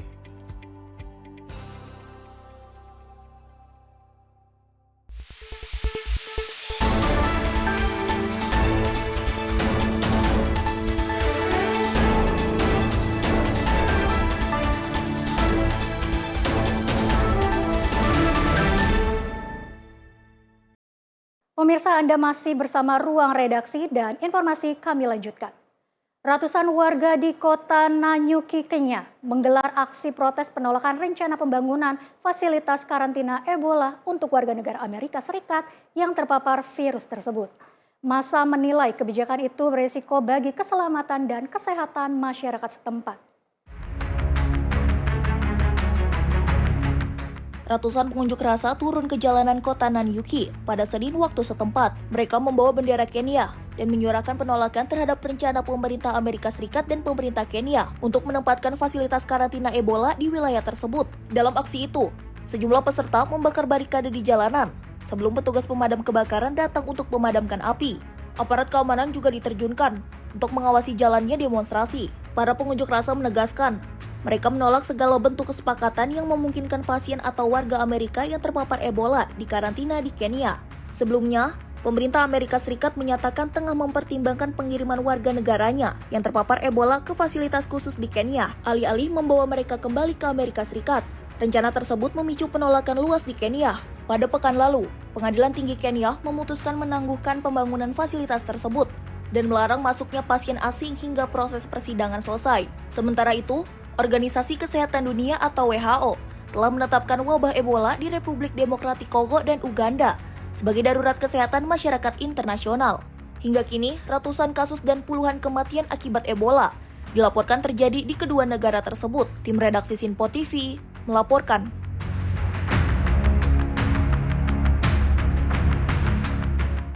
Warga di Dhaka, Bangladesh mengeluhkan kenaikan harga bahan bakar minyak yang kembali diberlakukan pemerintah. Kenaikan ini menjadi yang kedua dalam kurang dari 2 bulan dan menambah beban masyarakat di tengah meningkatnya biaya hidup.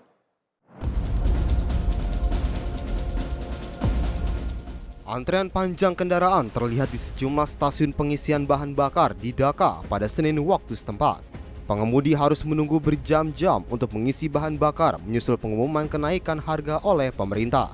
Pemerintah Bangladesh naikkan harga bensin dan minyak tanah sebesar 5 taka per liter.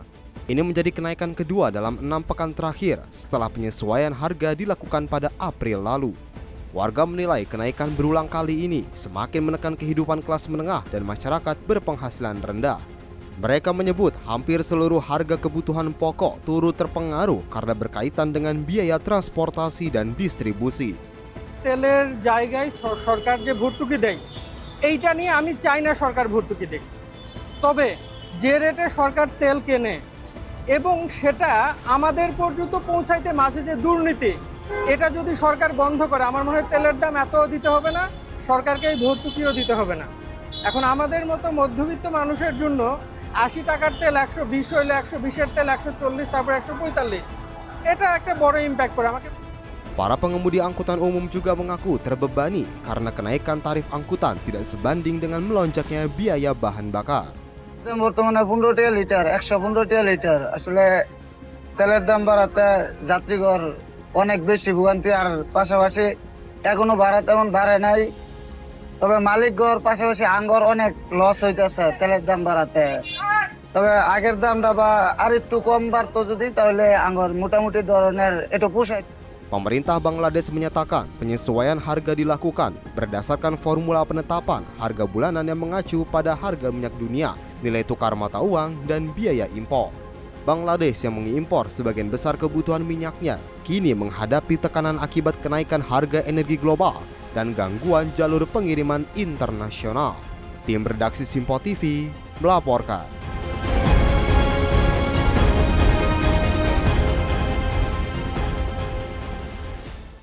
Seorang perempuan Rusia mencatat sejarah dengan menjadi kapten perempuan pertama yang memimpin kapal pemecah es bertenaga nuklir. Dari seorang guru di pedesaan hingga berdiri di anjungan kapal raksasa di kawasan Arktik, perjalanan Marina Starovoitova menjadi simbol ketekunan dan dedikasi di dunia maritim yang selama ini didominasi kaum pria. Inilah Marina Starovoitova, kapten perempuan pertama dalam sejarah yang memimpin kapal pemecah es bertenaga nuklir milik Rusia, kapal Yamal. Rekaman yang diambil pada Maret dan April lalu memperlihatkan kapal Yamal menerobos lapisan es tebal di kawasan Arktik, sementara para awak kapal menjalankan tugas mereka di tengah kondisi cuaca ekstrim. 20 tahun lalu Marina bukanlah pelaut. Ia bekerja sebagai guru di sekolah pedesaan sebelum memutuskan mengubah haluan hidupnya dengan merantau ke kota Murmansk dan menjadi anak buah kapal. Langkah berani itu membawanya menempuh pendidikan maritim hingga meraih gelar perwira kapal pada tahun 2014. Karirnya terus menanjak dari kelasi, perwira dek hingga menjadi mualim 1. Keputusan untuk bergabung dengan armada pemecah es nuklir muncul saat ia menjalani pelayaran ke Cina. Kapal yang ditumpanginya saat itu dikawal oleh pemecah es nuklir saat melintasi lautan Arktik. Sejak saat itu, Marina tertarik pada tantangan dan tanggung jawab besar yang diemban para kapten pemecah es. Мой путь в морскую профессию, он необычный. Изначально, после школы я поступила в педагогический, потом работала учителем в сельской школе, но судьба привела меня к морю. Знакомые из Заполярья рассказали, что Мурманское морское пароходство, плавсостав набирают женщин. Я решила попробовать совершенно незнакомое мне, необычное. Приехала в Мурманск, прошла собеседование, собрала необходимые документы и устроилась на атомный легтеровоз Севморпуть-Дневальный. Это было начало моего пути. Pada Agustus 2025, Marina resmi diangkat menjadi kapten kapal pemecah es nuklir Yamal. Ia mengaku jalan yang ditempuh tidak mudah, namun tidak pernah sekalipun meragukan kemampuannya. Menurutnya, memimpin pemecah es nuklir jauh lebih kompleks dibanding kapal kargo biasa. Selain mengawaki hampir 100 personel, kapten juga bertanggung jawab memandu konvoi kapal yang melintasi jalur es Arktik. Marina juga menyaksikan langsung pesatnya perkembangan jalur Laut Utara atau Northern Sea Road, koridor pelayaran sepanjang 5.600 km yang menjadi alternatif strategis selain terus Suez. Baginya, pengembangan kawasan Arktik akan membuka lapangan kerja baru dan memperkuat posisi ekonomi Rusia di dunia. Hingga kini Rusia masih menjadi satu-satunya negara di dunia yang mengoperasikan armada pemecah es bertenaga nuklir. Tim redaksi Sinpo TV melaporkan.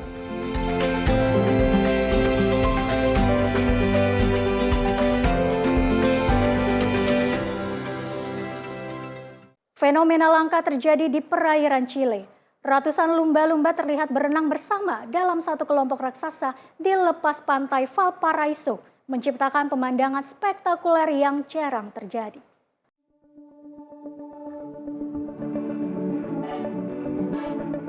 Rekaman drone ini memperlihatkan ratusan lumba-lumba bergerak serempak di atas perairan biru lepas pantai Valparaiso, Chile. Fenomena menakjubkan ini direkam pada 26 Mei dan menjadi perhatian warga serta pecinta satwa laut. Menurut laporan setempat, kelompok lumba-lumba tersebut pertama kali terlihat di wilayah Punta de Lobos, Pichilemu, sebuah kawasan pesisir yang terkenal dengan kekayaan ekosistem lautnya.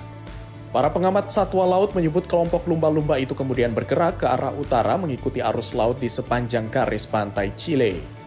Kemunculan pot atau kelompok besar lumba-lumba seperti ini diduga berkaitan dengan ketersediaan makanan, pola migrasi, serta kondisi laut yang sedang mendukung. Para ahli menilai penampakan kelompok lumba-lumba dalam jumlah besar ini relatif jarang terjadi. Tak heran jika fenomena tersebut menjadi tontonan menarik bagi warga, wisatawan, maupun pengamat kehidupan laut di sepanjang pesisir Pasifik Chile. Tim redaksi Sinpo TV melaporkan.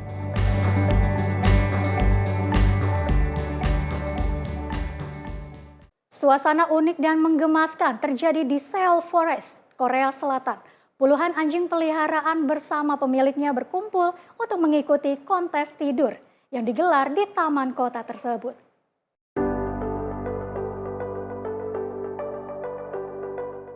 Berbagai jenis anjing mulai dari Maltese, Corgi hingga Golden Retriever terlihat berbaring santai di bawah rindangnya pepohonan Seoul Forest. Mereka tidur berdampingan dengan pemiliknya dalam suasana tenang dan nyaman. Kawasan taman berubah menjadi ruang relaksasi terbuka yang dipenuhi suara burung dan semilir angin. Sebagian anjing tertidur di atas tubuh pemiliknya, sementara yang lain beristirahat di samping kursi lipat maupun kereta dorong hewan peliharaan. Penyelenggara memanfaatkan teknologi kecerdasan buatan atau AI melalui Smart Band untuk menilai tingkat relaksasi peserta. Perangkat tersebut memantau detak jantung dan tingkat stres baik pada pemilik maupun hewan peliharaannya. Tim manusia dan anjing yang mampu mencapai kondisi paling tenang dinobatkan sebagai pemenang kontes. Seorang peserta mengaku senang dapat menghabiskan waktu berkualitas bersama anjing peliharaannya melalui kontes ini. 이런 기회를 통해 가지고 귀한 시간을 갖고 또 뭐 푹 자지는 못했지만 그래도 좋은 시간을 갖게 돼서 너무 고마운 시간이었습니다. Acara ini tak hanya menjadi hiburan tetapi juga menjadi momen untuk memperkuat ikatan antara pemilik dan hewan peliharaan mereka di tengah kesibukan perkotaan. Tim redaksi Sinpo TV melaporkan.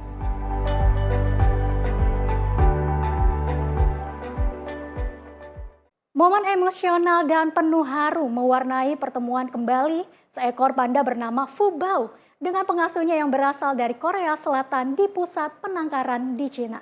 Sang panda langsung mengenali suara pengasuhnya yang memanggil namanya meski keduanya sudah 3 bulan berpisah.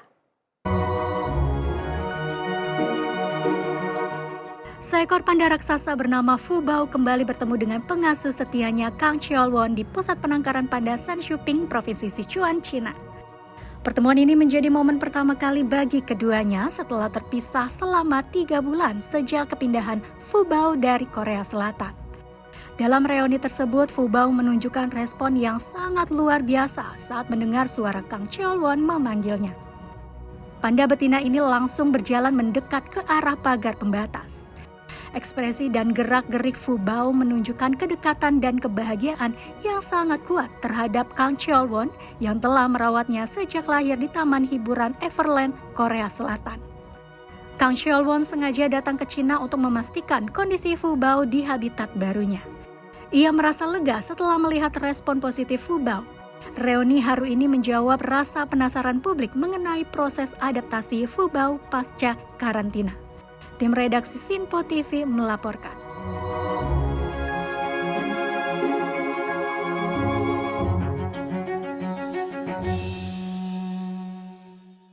Ribuan guru di Meksiko melancarkan aksi mogok nasional dan berunjuk rasa di pusat kota Meksiko.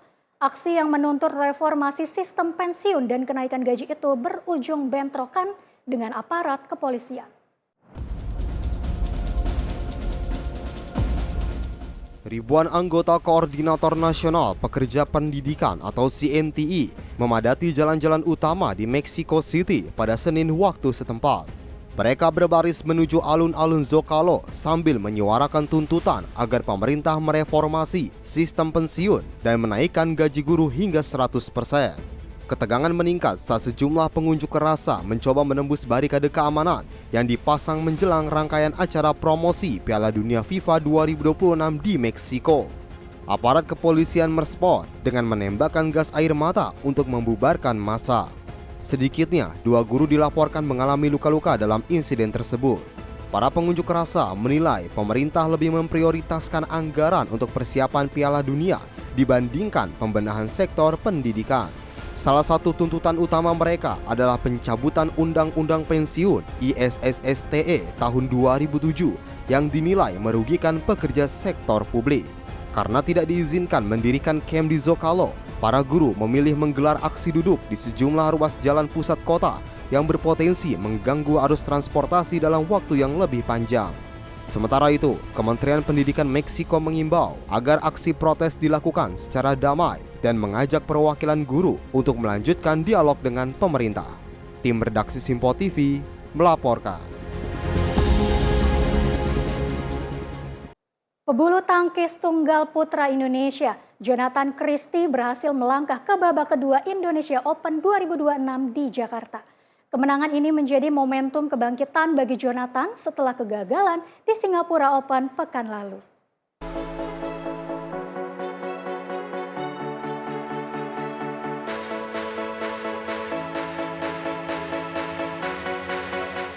Jonathan Christie tampil percaya diri dan berhasil melewati rintangan pertama pada turnamen BWF World Tour Super 1000 Indonesia Open 2026 di Istora Senayan, Jakarta.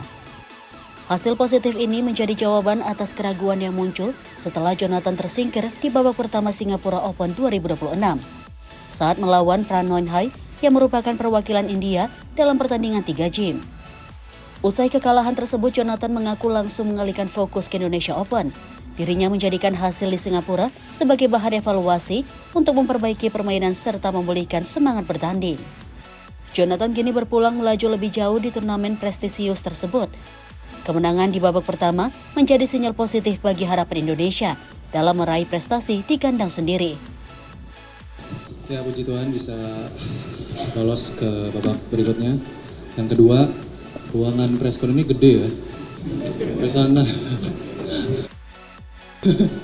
Ya, tapi ya tadi sedikit masih adaptasi untuk di awal-awal game.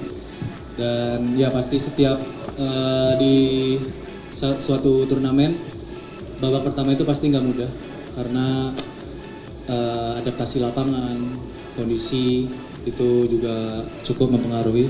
Tapi bisa melewati itu, puji Tuhan cukup happy sih. Indonesia Open 2026 dinilai menjadi ajang penting bagi Jonathan Christie untuk membuktikan kemampuannya sekaligus menebus hasil kurang memuaskan di Singapura Open pekan lalu. Selain itu, dukungan publik Istora juga diharapkan menjadi energi tambahan bagi sang pejuang tunggal putra Indonesia tersebut. Dari Jakarta, Sri Dewi Andayani, Rona Bayu, Sinpo TV melaporkan.